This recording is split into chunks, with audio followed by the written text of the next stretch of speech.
Good afternoon, everybody, and welcome to today's episode on the state of cybersecurity with our special guest, senior cybersecurity expert, Hector Sosa. Welcome, Mr. Sosa. Glad to be here. Thanks for joining us today. So I want to get started immediately. We have quite a few questions coming in, and if we have time, we'll answer more questions at the end, if that's okay. So, listen, Hector, we got a lot on the plate, but, so let's start out with some of the basic questions, because, again, we have some very targeted questions that some that have come in ahead of time that our audience would like to know. Why is cybersecurity so important for 2021? And I want to focus specifically on 2021, going into the future. Why is cybersecurity so important right now? Well, I believe that's a very complex question, but it's easy to answer. I think the answer lies in the fact that this world is not yesterday's world.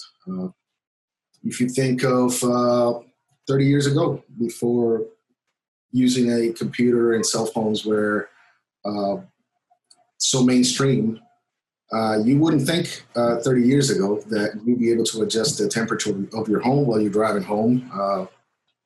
You wouldn't think that you'd be able to talk to someone across the globe in real time, face to face, basically. And you wouldn't even imagine that you could drive in a car or ride in a car that's driving itself, parks itself, and can play your music based on whatever you program into it.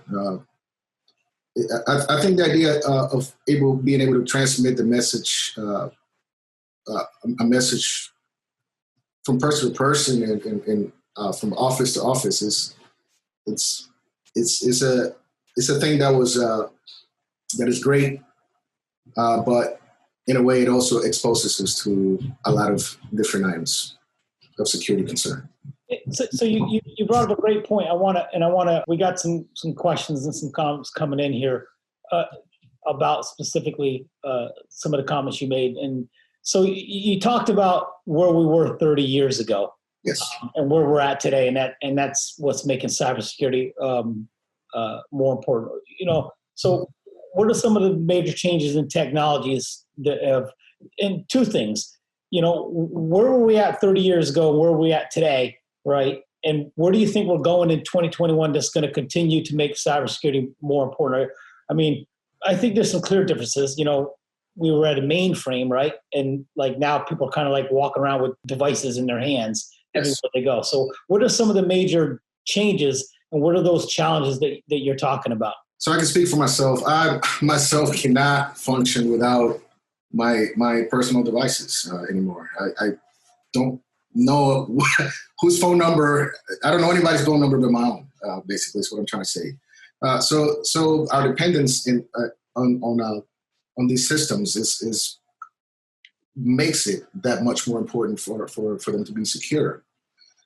We have to keep in mind that these things were not built with security in mind. They were built with convenience and availability first of all. So I sort of like to think as cybersecurity, sort of, I don't know, it didn't become necessary until the aspects of our humanity, since we're the creators, sort of invaded that creation. If you will, think with me. I imagine, for example, the first computer virus to be a product of curiosity. What else would cause a coder to write a program that replicates itself? Of course, we know that now as a result of that happening was that the system which ran the code basically ran itself into the ground because it ran out of space to function. And now we are in a different type of era where things are basically everything is revolves around this type of technology. Yeah, it's interesting, and I think you really hit on some very fascinating concepts of cybersecurity that actually have been around for a while and are translating as we move into 2021. That's the confidentiality, integrity, and availability. We had this data center 30 years ago. We had to keep everything stored in that data center. That data center had to be available to us. And we had to make sure things in that data center were not manipulated and changed in such a fashion that violated, the byproduct of what is being stored there, right? This is the whole CIA triad, right? Yes. And now what I'm hearing you say is that, we now have access to that data. We want to take that data. We want to share it with somebody else. It could be across the street. They could be across the globe. They could be in another office. Okay, but we want to be able to communicate with this data instantly, immediately. We want to keep that same data private. We don't want that data to be changed without the right authorization. We don't want to be changed, nefariously. But we want to do it using, mobile computing. We want to use the internet to do it. We want to be off premises to do it, and we don't want to be in that data center. And so it takes the general principles of confidentiality, integrity, and availability. What we used yesterday, and we still want to use it tomorrow, but we want to use all these new technologies available to us, and it puts us really at a very interesting point of time. Can we actually do this? And so it goes back to the question of, why is cybersecurity so important today more than it's ever been? How do we actually apply the same level of security in a data center? How do we now apply it to people, to processes, to technology tomorrow, like we would in a traditional on-prem environment? How do we give it to the same person who's walking around with a phone, right? Yeah, that's very true. And it's not limited to personal devices. I mean, I was doing some reading a couple of days ago and realized that the cyber risk analysis of 2019 stated that 4.1 billion records were exposed just in the first half of 2019. So it has different levels that it affects us. I believe we now exist in a space in history where the prevalence of networks is just cannot be escaped. In my mind's eye, it helps me to understand it. Humanity as a single organism, and the World Wide Web being in all of its derivatives being sort of like an exoskeleton that helps us do our tasks in a way that's much more efficient and even super extraordinary, I would say. However, just like with anything else, things do fall apart, and they require maintenance and of the corruption of its elements. And I think that's why cybersecurity is so important. We have reached a level of dependence that we cannot turn back. Artificial intelligence is helping us to take over, or is taking over more aspects of this. So there really is no turning back, in my perspective. Yeah. Well, what do you think? I want to touch on some of the comments you made previously about convenience and security. Do you think that? What do you think are some of the? Do you think small businesses are they choosing convenience over security? Or do they? Is it a byproduct of their business practice? I mean, what are your thoughts there? Well, security is expensive and is plainly it's a pain in the butt. To when you ask any system administrator, and they're basically in the middle of a desire to provide the service and a desire to provide the service safely. And so many industries, specifically small businesses that aren't backed by so much capital to fund the cybersecurity, they end up taking shortcuts that unfortunately leads them to some very unfortunate losses. In fact, 43% of the data breaches of this year, 2020 so far, have been in small to medium businesses. So this is a very real thing for businesses nowadays. Yeah, and too often, Hector, I've seen in the industry, businesses more frequently are being required to do risk assessments, not even at the technical level, believe it or not. I mean, being able to, scan a system or a network for, technical vulnerabilities is simple. Being able to, apply technical remediations is more of a diligent remediation of, that's costly. It's definitely going to break some things. It's definitely going to require an engineering level of the workaround. If it breaks this, what are my workarounds? How do I change the way I do business here? Maybe system isolation, maybe process isolation, maybe a different way of doing business. But what I'm seeing is that, nonprofits, private organizations, capital ventures, joint ventures, especially with the new models of the government now, there's a higher level of, what are you doing to make sure that you're secure? What are you doing to identify risk before we invest in you, before we give you money, before we partner with you? I know if I am going to invest in any company, small, medium, or large, not for profit, I certainly am going to want to see, what are their business practices from a security standpoint? What do they do? What are the how often do they scan? Okay, what are their vulnerabilities? I'm going to want to see a lot of stuff, obviously, if it were me.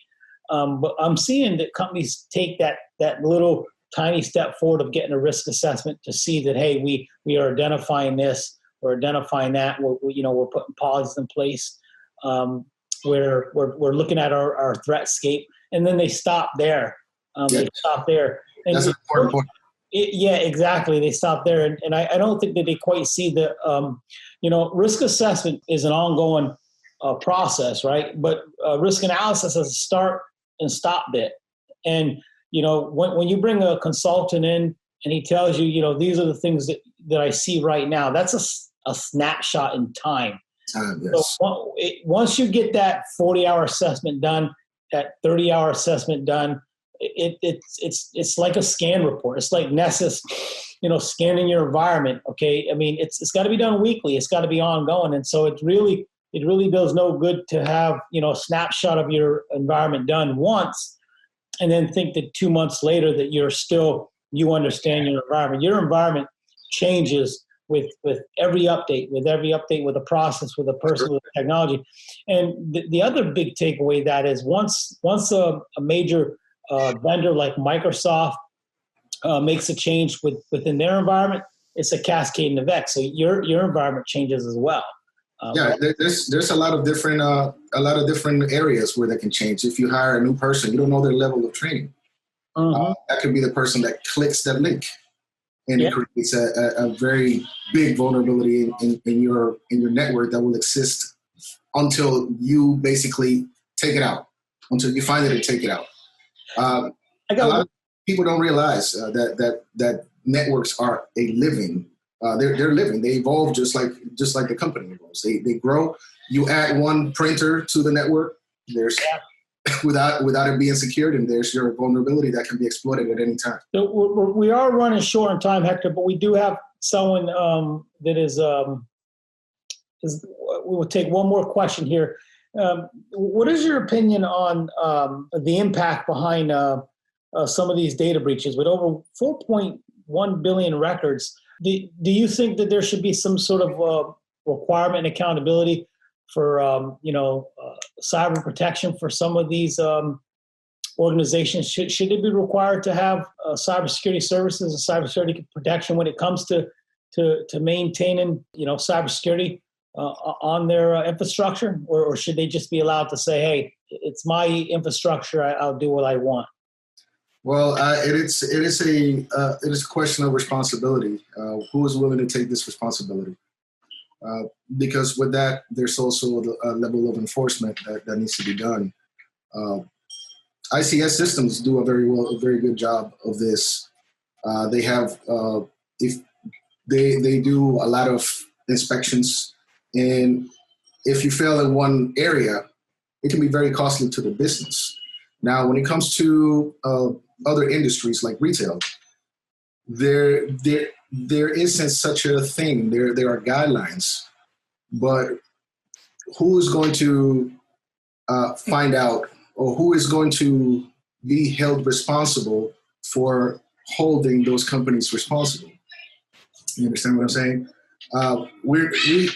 They have the guidelines to say, okay, if you lose this much money or this much or person's PII information is compromised, then you need to do this. However, there's always a big gap between what I would consider safe and what isn't safe. And there's a big challenge in that area. But to answer your question more specifically, I think that individual companies should take more responsibility in what they do with the data specifically. We are living in a time where there really isn't any privacy, and if somebody wanted to get your information, they really would. There are so many ways to do that. But when you take, it's about making it more difficult because really blocking it or truly making it impossible is not possible in this day and age. Yeah, and I think I'll just follow up with saying that I think that as we commonly say, there's no silver bullet in cybersecurity. So I think that every industry has to be looked at very uniquely. What is the risk of not doing something? What are the consequences? Who are the stakeholders? Who are the actors? Who's affected? Where's the downstream liability, vertically and horizontally? And I think every sector has its unique challenges and its unique collateral damage, if you will. And I hate to use that word, but specifically as we start to build systems of systems, like if you look at the distribution cookie trail, if you will, of manufacturing, if one part is made here and it's sent here, where along that distribution line, especially within manufacturing, who's affected where. And so I think that, again, during a risk assessment process, you can start to identify not just so much the technology landscape, but also the processes and the people within, who are the affected stakeholders that can be affected, and then who can be liable within there. And I think that sometimes the answer is right in front of us. You actually hit it right on the head. Due diligence, prudent care, prudent responsibility. What would a prudent, responsible chief technology officer, chief information security officer, a board of directors, what would a board of directors responsibly do to protect other people's privacy, if they were home? And I always like to refer back to, back in the days when we were fighting a war, and the decision had to be made, and I think it was Dick Cheney had made the question: if there were 1% chance that this bowl of soup were poisoned, would you drink it, right? And if the answer is no, then don't drink the soup, right? And so with vulnerability management, it's kind of quite simple in that sense, that analogy. Like if there's one hole in the ship, okay, do you send the ship out in the middle of the ocean? So risk management and cybersecurity is quite the same in many, many ways. It only takes one vulnerability to cripple a network. It only takes one system that's vulnerable for the data breach to take place. And so when we look at a report that you mentioned, you talked about the data breach that resulted in 4.1 billion records, right? That's a massive number, right? Yes. That's a massive number. But the truth it probably was only one exploit. It was probably one vulnerable system. It was probably only one bounce into the network. But, Hector, it is always indeed a privilege to have the opportunity to speak with you. We look forward to speaking to you again on our next episode of the State of Cybersecurity. And thank you very much. Thank you for the opportunity.